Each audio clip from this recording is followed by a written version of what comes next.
You are looking at Julian's pronunciation guide, where we look at how to pronounce better some of the most mispronounced words in the world, like this other curious word. But how do you say what you're looking for today?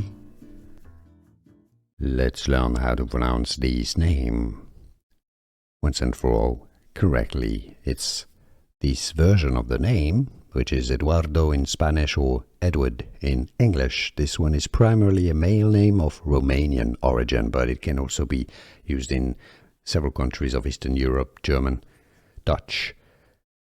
Spanish pronunciation is as Eduard, Eduard. The Romanian is similar, Eduard, Eduard. In English, therefore, it's generally pronounced as Eduard.